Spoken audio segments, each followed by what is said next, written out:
Vous allez entendre dans un instant Francis Pornon, auteur de nombreux romans et autres ouvrages sur Toulouse, lors d'une rencontre enregistrée à la librairie Ombre Blanche samedi 21 mai 2022. Il y présentait ce jour-là Toulouse, petits secrets et grandes histoires, guide du promeneur curieux chez Sud-Ouest Éditions. Bonne écoute.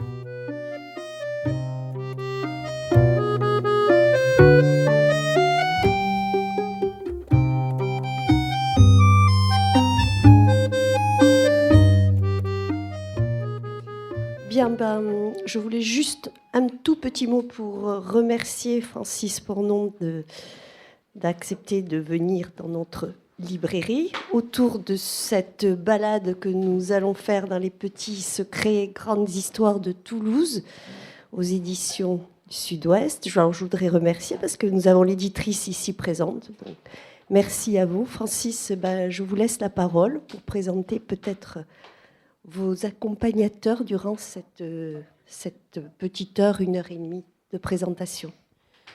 Merci. Vous m'entendez ? Bon, bonjour donc.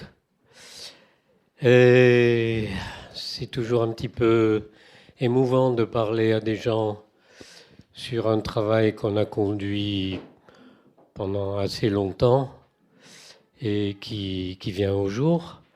Mais je ne suis pas seul dans cette aventure, puisque j'ai été accompagné par un photographe et des dessinatrices dont je vais parler tout de suite, mais aussi je suis accompagné dans cette, je ne sais pas comment il faut l'appeler cette petite fête, par Anne Rebecchini, qui est comédienne et a accepté amicalement de lire quelques extraits qu'elle a choisis de son fait, et Alain Bréheret, pianiste,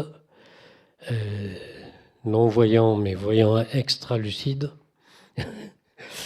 qui a bien voulu aussi essayer de faire une sorte de duo avec la lecture. Oui, nous avons voulu que ça soit un petit peu une sorte de fête parce que jeudi 12 a eu lieu le lancement à la librairie Privat qui témoignait d'un intérêt évident pour la démarche. Alors, je ne veux pas oublier donc d'évoquer Marie Zurbier, qui est maquettiste chez l'éditeur Sud-Ouest et qui nous a fait l'amitié de venir de Bordeaux.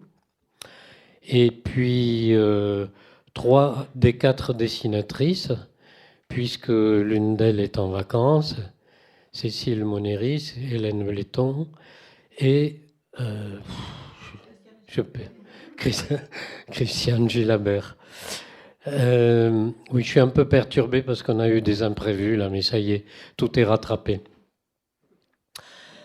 L'aventure a commencé avec un projet de collaborer, dessins, textes, à propos d'une vingtaine de lieux.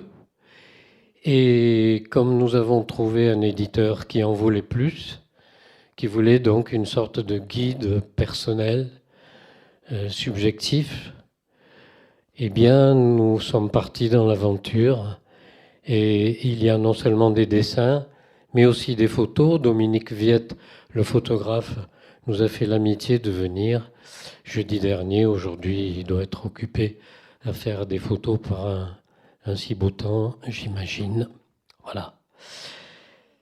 Que dire de la démarche ? Vous le savez sûrement, c'est très difficile de parler de sa propre démarche d'une manière qui soit la plus juste, la plus authentique possible, car c'est... Si j'ai accepté de faire ce guide de Toulouse, c'est pas sans état d'âme. Parler d'une ville qui est la propriété de tous, c'est tout à fait autre chose que de raconter une histoire, sa propre histoire ou l'histoire de personnages ou même des histoires imaginaires. Là, on est tenu par un principe de réalité, de responsabilité même devant les autres, devant les gens qui connaissent ou qui croient connaître parce que je vais y revenir très vite. Une ville, il y a son apparence, et puis il y a aussi une réalité beaucoup moins apparente. Alors, mes yeux se portent sur Rémi Pech devant moi, je ne veux pas oublier, surtout lui d'ailleurs, 4 personnes qui m'ont aidé, qui ont accepté de relire le manuscrit, de me faire des remarques, de me faire des conseils. Et les conseils de Rémi Pech, d'ailleurs, ils datent de bien avant, de 1900, quand même pas, 2000, 2013, je crois, quand j'ai travaillé à un livre qui s'appelle Jaurès à Toulouse, et que Rémi m'avait vraiment complètement cornaqué. Je dois dire qu'il y a plusieurs passages du livre qui lui sont redevables, notamment, évidemment, l'histoire de la statue de Jean Jaurès, complètement rocambolesque, plus que rocambolesque, avec un sens aussi politique, philosophique, puisque parmi toutes les péripéties qu'a vécu le mémorial depuis la statue originaire, le plus fort, ça a été sûrement sous Vichy, lorsque un récupérateur chargé de récupérer tous les métaux pour l'usage qu'on imagine était jauréciste et a caché la tête pour la ressortir après. Ce monsieur s'appelait Agapito Nadal, il n'est plus de ce monde, mais il a des descendants. Voilà. Que dire d'autre? Il y a 23 quartiers.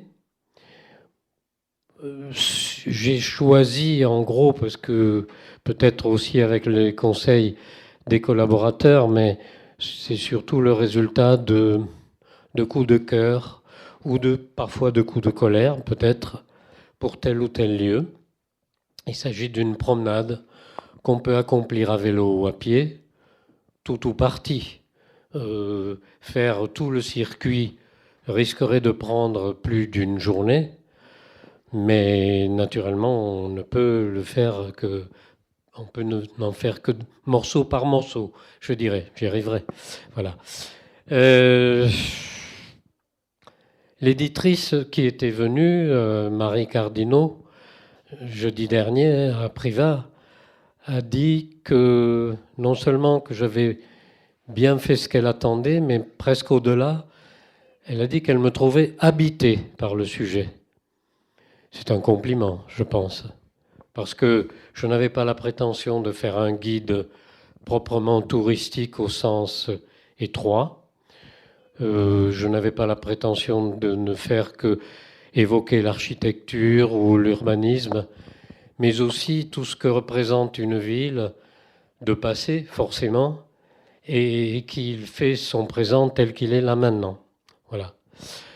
L'avenir, même s'il est très, très, très préoccupant aujourd'hui, il n'est pas trop à ma portée, hélas, et je me demande bien si quelqu'un parmi nous ou ailleurs le domine d'ailleurs, l'avenir. Mais enfin, ça fait partie de, comment dirais-je, du paquet cadeau.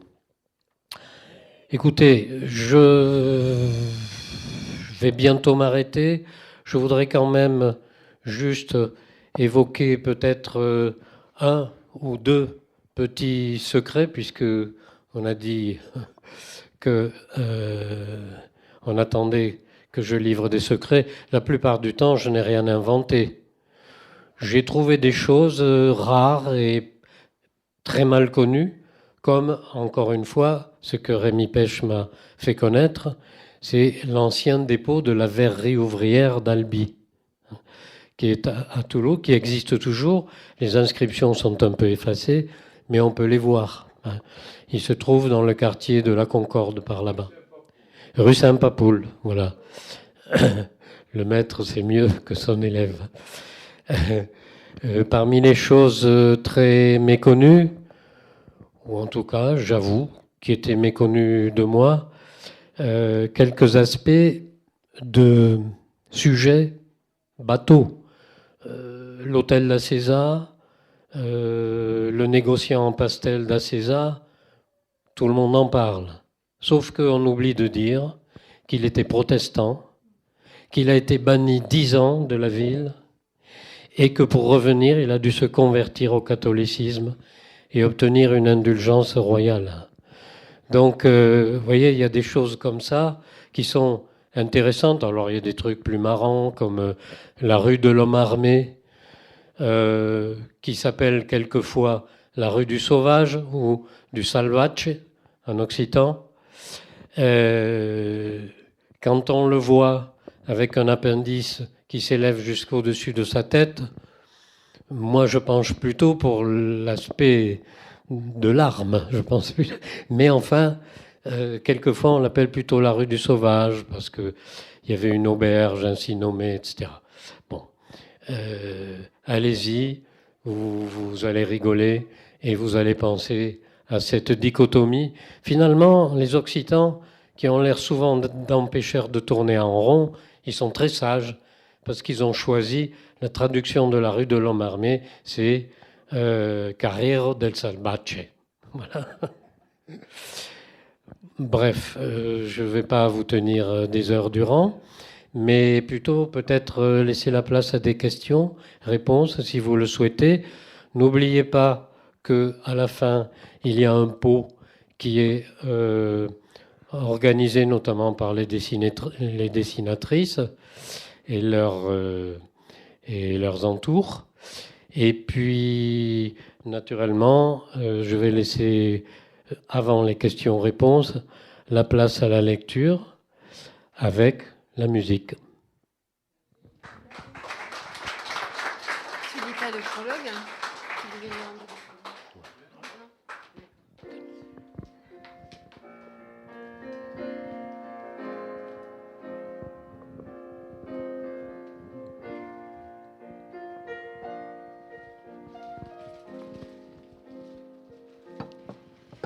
Dans le square Charles de Gaulle, vous trouverez la statue de Claude Nougaro. Le bronze de Sébastien Langlois fut créé avec la participation de centaines d'habitants qui ont aidé à façonner le moule. Les visiteurs peuvent laisser sur la main de métal de Claude Nougaro une luisante trace de sympathie, voire d'idolâtrie, pour cette personnalité toujours très populaire. Né à Toulouse, auteur, compositeur et interprète, il était le fils d'un chanteur d'opéra. Élevé par ses grands-parents dans le quartier populaire des Minimes, il fut inspiré par le souvenir du carillon de l'église pour l'air du refrain de la chanson « Ô Toulouse ». Il avait d'abord composé un chant triste. « Ô Toulouse, mon Toulouse, toi qu'on nomme la ville rose, le rose me rend morose. » Odette, sa deuxième femme, il en eut 4, dont la dernière, Hélène, soutint un prix Claude Nougaro attribué par la région Occitanie à 2 jeunes écrivains.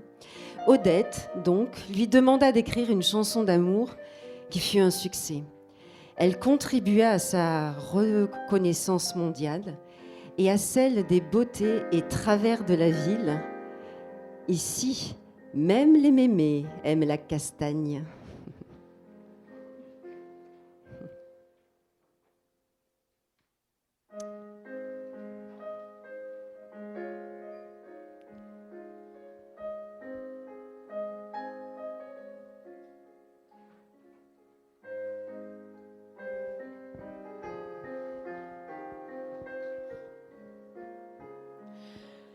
Siam quitis dam lesque donan del nas à la lingo mundino.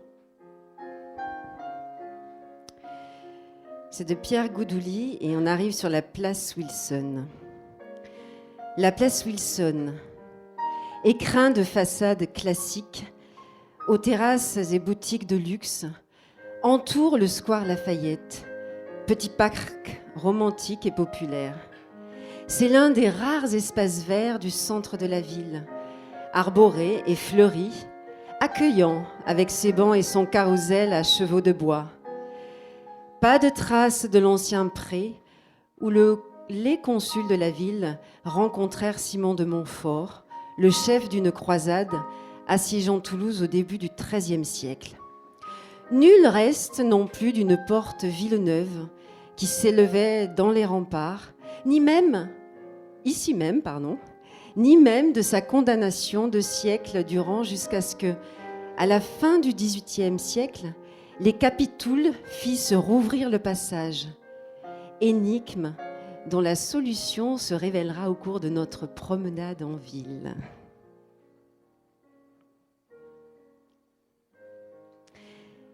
Et vous allez trouver sur la place Wilson la statue de Goudouli. Au milieu de la fontaine, l'ensemble sculptural, énigmatique pour beaucoup, représente le poète occitan Pierre Goudouli. La sculpture fut réalisée en 2 temps, fin 19e par Falguière pour les personnages et début 20e pour le reste, dont une citation en version originale, l'occitan. Mais qui était Pierre Goudouli ? Surprise de découvrir l'existence d'un important poète occitan après la défense et illustration de la langue française des auteurs de la Pléiade. Pere Godolin, né en 1580, mort en 1649, n'obtint qu'une récompense mineure de la fameuse Académie toulousaine des Jeux floraux, et ce pour une ode au roi Henri IV en français. Il devint néanmoins concepteur de grands spectacles poétiques et populaires au moment des carnavals où il composait, jouait de la musique et dansait. Il publia sous la protection des grands locaux, Montluc puis Montmorency, des pièces d'un éclectisme baroque à double sens et pleine d'inventivité, dont le Ramlay-Mondi, le bouquet toulousain. Ces œuvres furent régulièrement rééditées, 20 éditions au XVIIe siècle, et certains écrits de Cyrano de Bergerac et même de Molière, qui passa par Toulouse, s'en inspireraient. Victime du sort fait en France à la langue occitane, Goudouli, ce fleuron d'une culture flamboyante, le serait aussi de la perte de goût pour les baroques. Oublié dans la capitale de l'Hexagone, il est pourtant célébré ici par de rares connaisseurs, dont je vais laisser lire Francis, l'occitan. Un decembre da fars non nos torra giammai, all'ande nostro humor non se trova che mai, che de mille plaisirs nos corono la vido. C'est traduit par Franck Bardou, poète occitan. Un décembre de soucis jamais ne nous refroidit. À l'année de notre humeur ne se trouve que mai, qui de mille plaisirs couronne notre vie.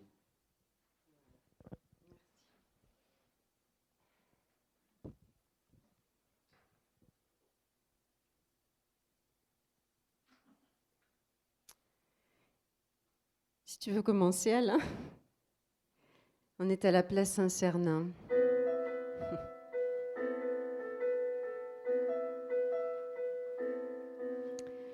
C'est le premier édifice roman qui m'ait donné une profonde sensation de beauté, a écrit Stendhal. La basilique Saint-Cernin est une féerie, la plus grande et la plus belle des églises romanes d'Europe, enchante par les rondeurs roses de ses absides et absidioles. Joyau bâti par main corps de métier, c'est un sanctuaire aux voûtes dispensant l'asile et la félicité du recueillement ou le plaisir d'un concert de son grand orgue.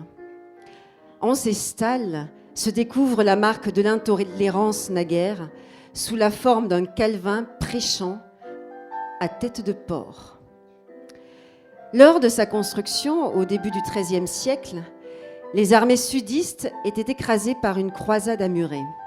Parmi elles, la milice populaire qui défendait la ville, la civilisation occitane et aussi le droit de conviction.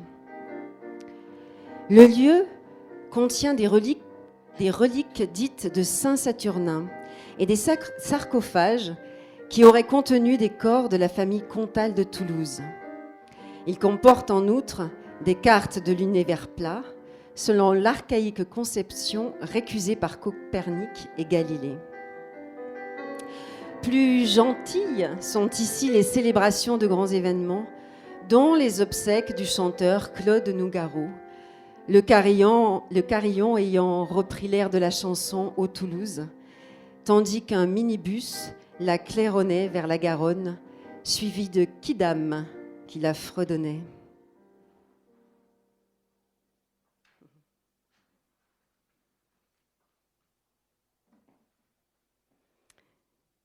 Et nous allons découvrir le quartier de la Dorade, avec en ouverture une citation de Jeanne Dieu-Lafoy.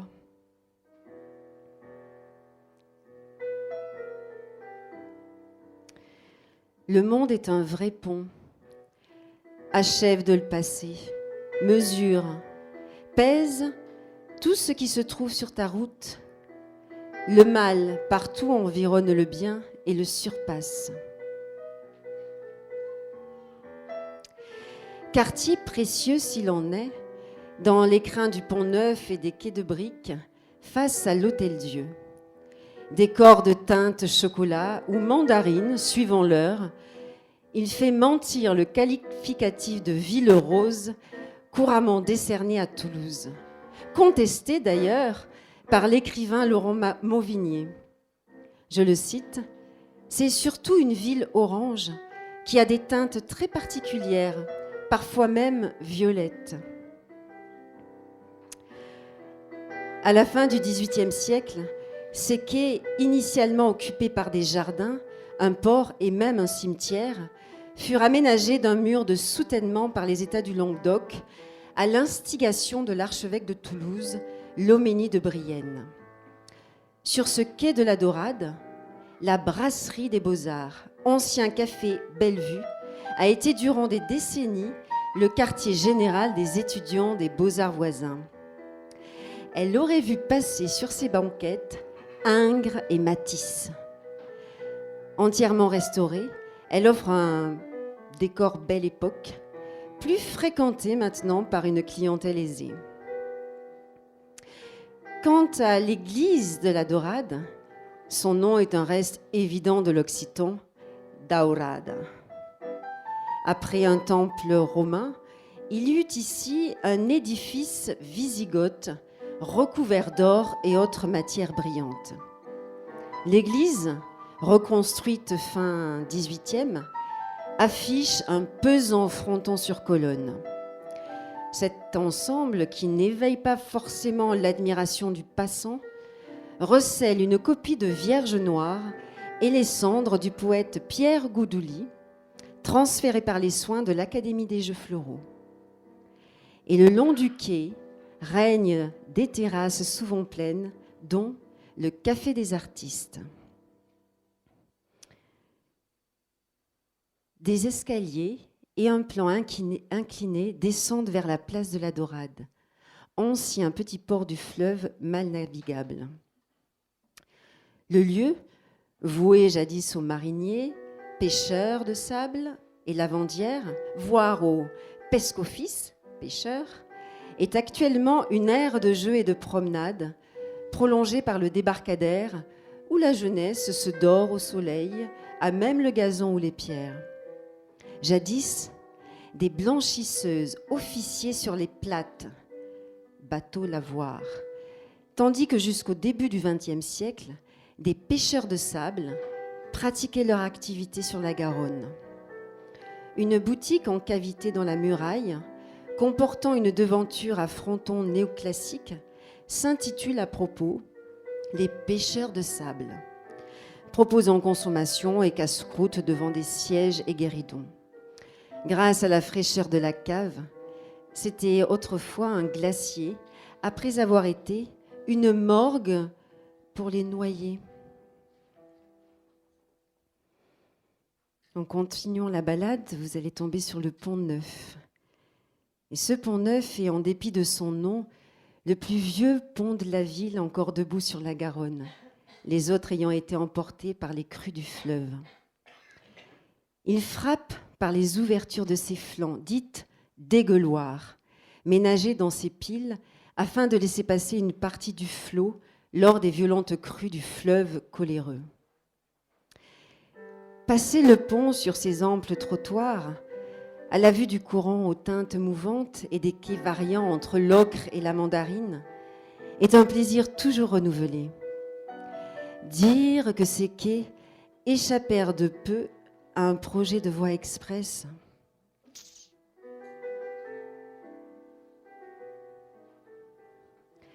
Si vous continuez sur les quais, vous allez tomber sur les Beaux-Arts. Qui passe devant cette façade aux ornements baroques, masqués parfois par la ramée, peut trouver dérisoire et malvenu, voire pompier, ce pan de pierre rapporté sur le fond de façade en briques. Cet échantillon de style néoclassique, surchargé et truffé de références, a fleuri avant les révolutions des styles modernes et art déco du début du XXe siècle. L'Institut supérieur des arts de Toulouse, établissement public d'enseignement dédié à l'art, au dessin et à la sculpture, à la musique et à la danse, ainsi qu'au design graphique, reste une des grandes écoles nationales. Ingres y fut élève à la fin du XVIIIe siècle. Ce fut la première des académies provinciales et la seule, avec celle de Paris, à porter le nom d'Académie royale. Cette école fut inaugurée fin 19e par le président Sadi Carnot.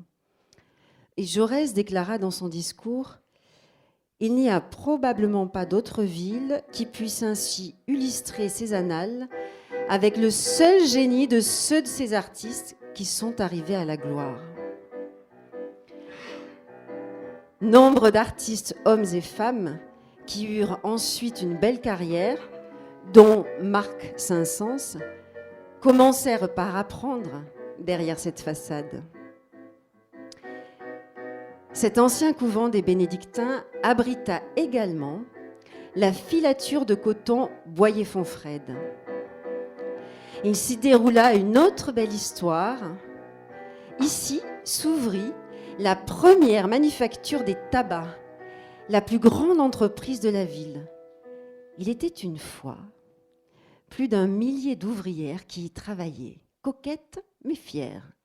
Leur salaire étant la moitié de celui des hommes, déjà faible au début des années 1870, les cigarières firent grève à plusieurs reprises, battant le pavé en revendiquant. Les femmes se battirent avec une telle ténacité et une telle discipline que, selon Roland de Trempé, elles éveillaient la sympathie des Toulousains et forçaient l'attention des journalistes. Je cite, « C'est vraiment chose étrange de voir défiler ce régiment en jupons et armé d'aiguilles à tricoter que les femmes font manœuvrer tout au long des rues. » C'est un extrait de l'Écho de la province, un journal catholique et conservateur. Des statues allégoriques de la peinture, la sculpture, la gravure et l'architecture vont orner la partie monumentale d'un palais des arts et des sciences industrielles, commandé par l'architecte Pierre Esquier. Mésestimées, les rondeurs hiératiques, bas-reliefs aux femmes peu vêtues, à chair d'albâtre, évoquant la pâleur charnue des corps féminins d'antan, ne seraient pas seulement oublier les cigarières, ce serait encore ignorer que l'on se trouve sur le territoire ancestral des troubadours, dans un quartier où passèrent, vécurent et furent aimées les dames des poètes de l'amour, et aussi où chantèrent et aimèrent les troubaïrites, poétesses médiévales en occitan, comme Azalée de Porcaïrag, dont je laisse Francis dire l'occitan.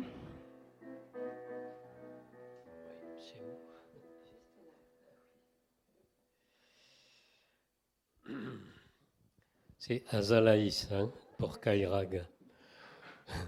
Sum ambos tous journs en gace. Suis à vous toujours en gage. Quand une dame vous dit ça,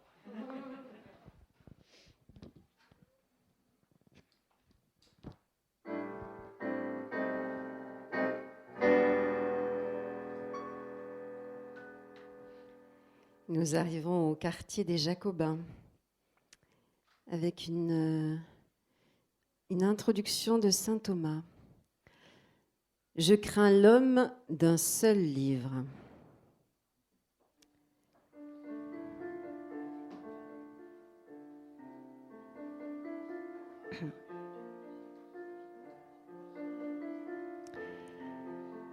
Un clocher illuminé de soleil ou de projecteurs émerge entre Capitole et Garonne, au-dessus des rues retorses et industrieuses. Animé de nombreuses librairies, Terra Nova et Ombre Blanche, rue Gambetta, librairies étrangères, rue Lacanal, etc. Ces lieux grouillent de lycéens et d'étudiants, tout en restant touristiques et populaires. La rue Léon Gambetta, joignant le fleuve et le centre, tortueuse comme l'ancienne voie qu'elle suit, était naguère plus verte que de nos jours, arborée d'un orme au départ de la rue Pérolière. De nombreux orfèvres y tenaient boutique au Moyen-Âge, où elle était nommée rue des Argentiers, lesquels avaient la charge de fabriquer les fleurs du concours des jeux floraux, profitant du travail des orpailleurs qui triaient les graviers et les sables aurifères de l'Ariège et de la Garonne au port des Viviers, l'actuel port de la Dorade.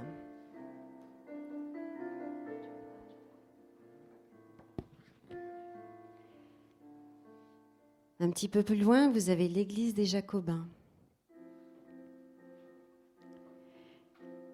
Et nous terminerons avec l'église des Jacobins.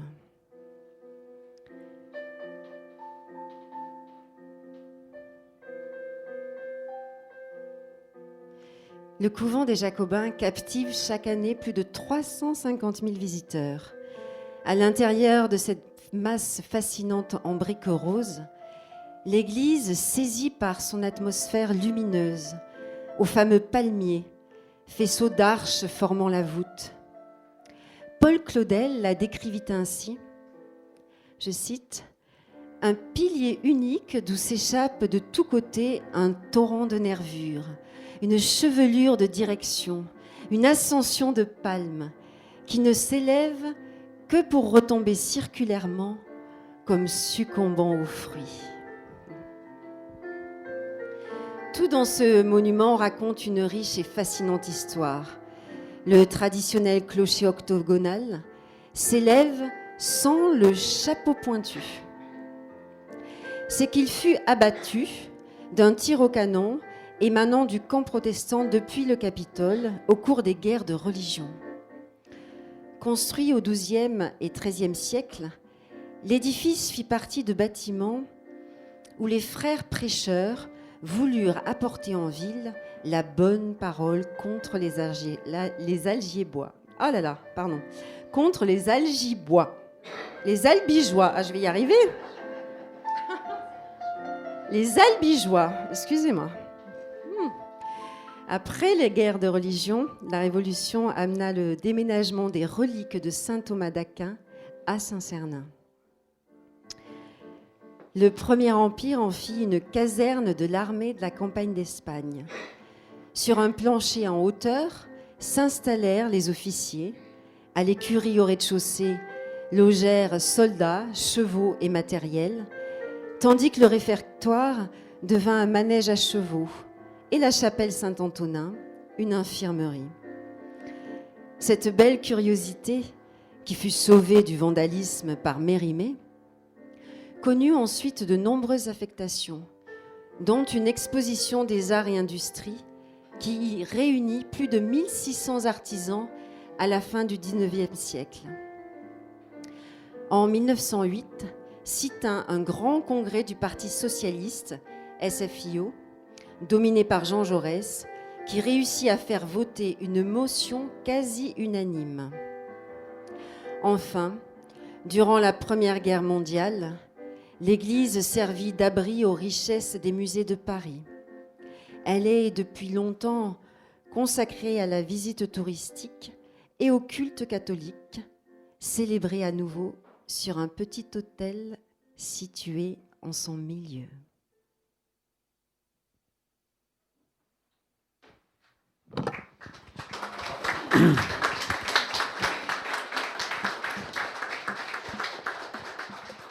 Merci Anne et merci Alain. Avant de passer aux nourritures terrestres, est-ce qu'il y a des questions? Quelques questions sur ce qu'on veut, sur quelque chose qu'on aimerait demander ou faire remarquer? Ou je répète votre question. La question porte sur le travail. Comment j'ai travaillé et en fonction de quoi? Je dois dire que la question est gênante parce que le tir était à rajuster à chaque fois. La règle du jeu était définie par l'éditeur, mais il y avait un pré-travail, c'est la démarche que j'avais eue avec les dessinatrices, et bien entendu mon rapport à la ville. J'ai quitté Toulouse 33 ans, j'ai compté, ça fait long, mais je suis quand même toulousain. Et je me suis aperçu en faisant ce livre que je le suis, mais avec une sorte de rage et à la fois avec beaucoup d'amour. Ce qui n'empêche, comme dans un couple, on peut aimer quelqu'un et être conscient aussi de ses défauts, de ce qui peut être même grave. J'avais aussi envie de ne pas passer sous silence les aspects terribles d'une ville. Il y en a dans toutes les villes, il y en a ici. Et ma foi, la promenade s'est faite à plusieurs reprises. Le travail s'est fait de reprise en reprise, comme la balade de reprise en reprise. Combien de fois j'ai fait ce tour, ce circuit? Peut-être 10 fois, 20 fois, je ne sais pas. Je l'ai fait avec les dessinatrices, avec le photographe, tout seul, X fois, avec un tel de mes conseillers. Et voilà, ça s'est fait de retouche en retouche. La dernière retouche, c'était avec l'éditrice, qui a fait son travail, ce qui aujourd'hui est très rare. La plupart des éditeurs ne sont, pour ainsi dire, que des preneurs en charge d'un texte. Là, elle a fait son travail, elle m'a fait des remarques sur des choses qui lui paraissaient poser problème, et donc ça a été encore le dernier tour, si on veut, où je lui ai répondu. Par exemple, vous avez vu la fameuse énigme Place Wilson, il n'y a, le guide dit, il n'y a aucune trace ou rien qui rappelle, pas de plaque, rien du tout, qui rappelle la fameuse porte Villeneuve, qui a pourtant été murée, fermée pendant 2 siècles. Pourquoi? Eh bien parce que c'est la porte par laquelle ont été fichus dehors les protestants qui restaient après les massacres. Et ça n'a été rouvert que 2 siècles après.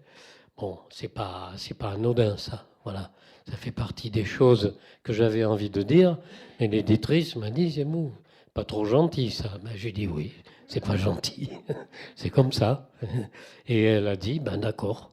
Mais quand même, peut-être pour ne pas asséner ça, parce que c'est au début. Alors je me dis, oh là là, si les gens tombent là-dessus au début, ça va les assommer. Donc j'ai mis une petite énigme et on a la solution qu'après. Je viens de vous la livrer. Voilà. Je ne sais pas si j'ai bien répondu, mais vous voyez, c'est comme un travail artistique, quoi. Il est autant artistique que scientifique, c'est-à-dire que de retouche en retouche, de correction en correction, ça fait penser au fameux tableau, plutôt petit film où on voit Picasso refaire, refaire, et refaire, et refaire, par transparence. Bon, je ne suis pas Picasso, mais enfin, j'essaye d'être un peu acharné, authentique. Voilà, il y a des retouches, X retouches. Maintenant, quand j'entends, je ne suis pas toujours satisfait, Je recorrigerai peut-être, on ne sait jamais s'il y a une autre édition, mais voilà, ça s'est fait comme ça. Il y aura sûrement des sujets regrettés, oui. Là, j'en suis pas encore là. J'en suis à essayer de digérer la naissance. Je suis pas encore dans la dépression postpartum. Ça va venir. S'il n'y a pas d'autres questions, nous allons vous inviter à boire et avec des petits amuse-gueules. Merci en tout cas à tout le monde d'être venu.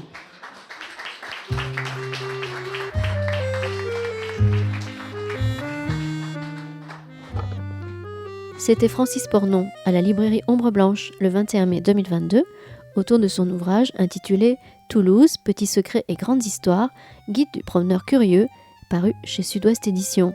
Réalisation et mise en onde de la rencontre Radio.